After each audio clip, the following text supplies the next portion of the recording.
kalau dieksaminasi putusan ini, dan kami sudah eksaminasi ke akademis, semua geleng.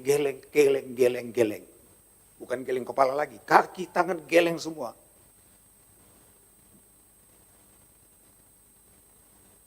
Yang kasihan ketua, korban-korban masyarakat.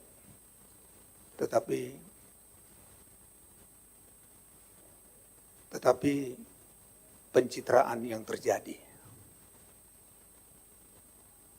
Tadi saya diskusi sama Pak Ketua, supaya negara ini tertib dan tidak ada keraguan masyarakat bahwa pemberantasan korupsi ini bukan untuk alat politik. Penghitungan kerugian negara itu harus pasti. Bukan menjadi bayangan. Saya ada ketepatan disertasi saya adalah pembuktian pidana material yang selama ini formil dapat diduga.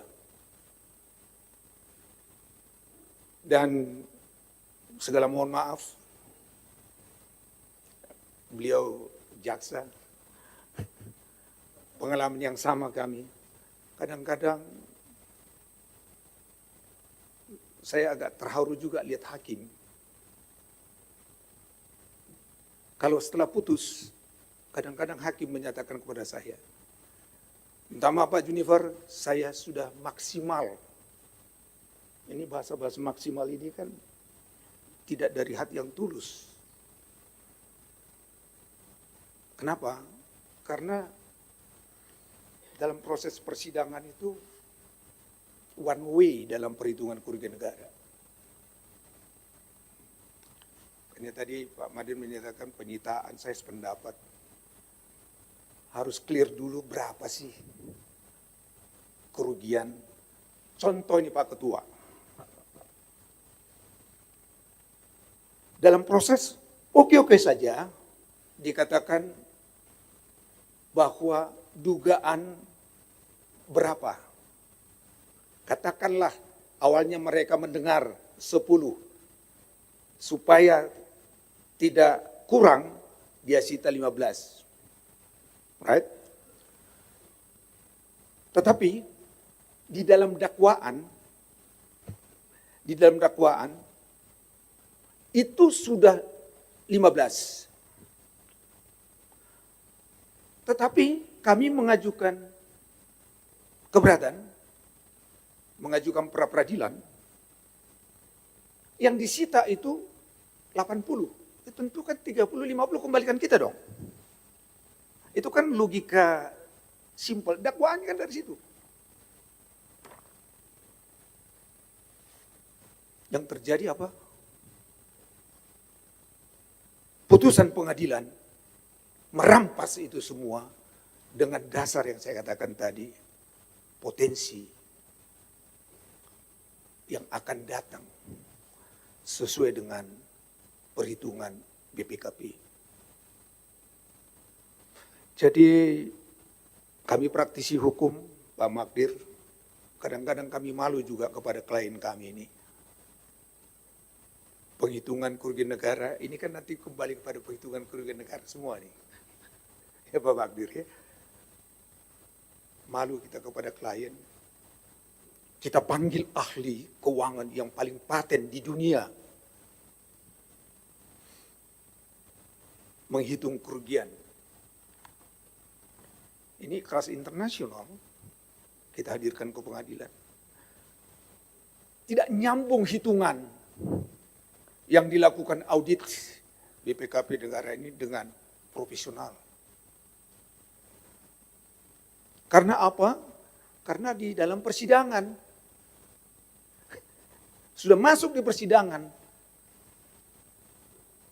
Nah, hakim, kalau kita konfirmasi kepada mereka, mohon maaf segala maaf, tidak pernah baca itu apa perhitungan keuangan negara.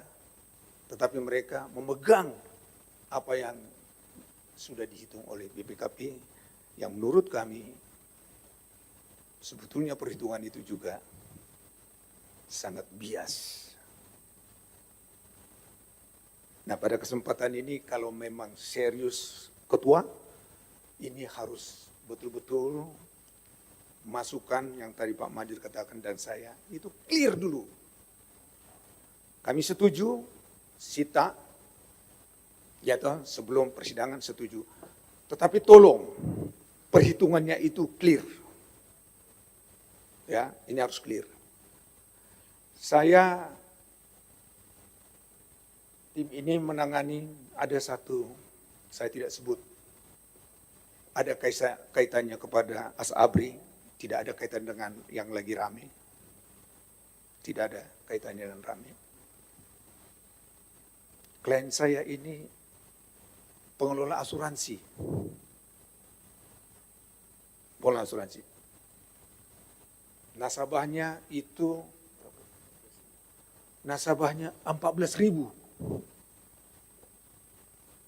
14.000. Ketentuan asuransi tentu uangnya ini kan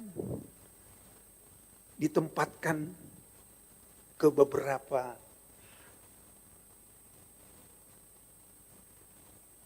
bahasanya kita ya membeli saham.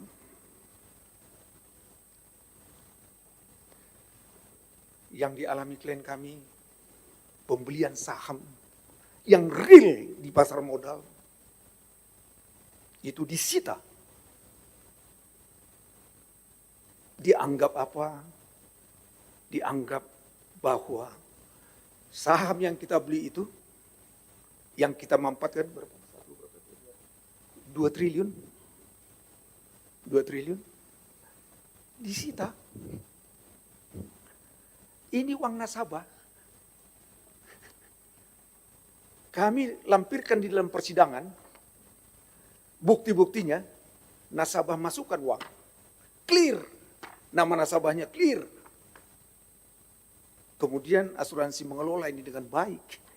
Inilah hasilnya tentu. Ya semua tahu, para perbankan sama asuransi memang begitu semua.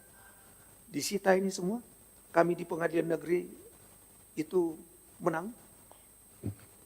Dikatakan bahwa pemblokiran dan kemudian penyitaan itu cacat hukum. Saya nggak tahu. Kami kira di Mahkamah Agung lebih paten lagi.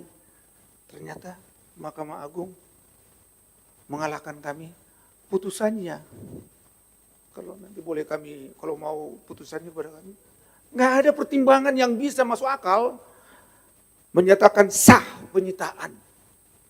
Nah loh, akhirnya 14.000 klien kami. Ada berapa meninggal? Itu kalau nggak salah ada 15 orang meninggal. Karena uang yang ditempatkan di situ adalah hasil dari pensiun. Ada yang sekolah anak. Dan banyak keluarga yang bercerai.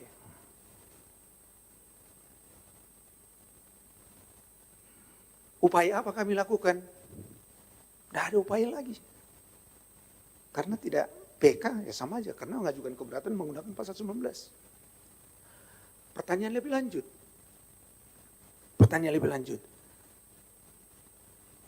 Upaya apa lagi kami harus lakukan? Padahal, kalau dieksaminasi putusan ini, dan kami sudah eksaminasi ke akademis, semua geleng. Bukan geleng kepala lagi, kaki, tangan geleng semua.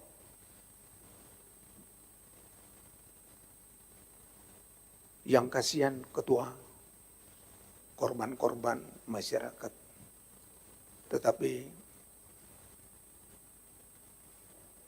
Tetapi pencitraan yang terjadi. Jadi mohon maaf ketua, kami tidak berkeluh kesah. Tetapi karena kami diundang sebagai praktisi dan ketua akademisi juga. Yeah. Kami sengaja ini karena saya kira kita sudahin deh. Yeah. Mau kita bangun bangsa dan negara ini, penegakan hukum yang paling utama. Di tangannya Pak Ketua. Senang Pak Ketua mengundang kami para praktisi membahas ini. Subscribe, share, like, and comment. Subscribe, share, like. Subscribe, share, like, and comment. Subscribe, share, like, and comment. Subscribe, share, like, and comment.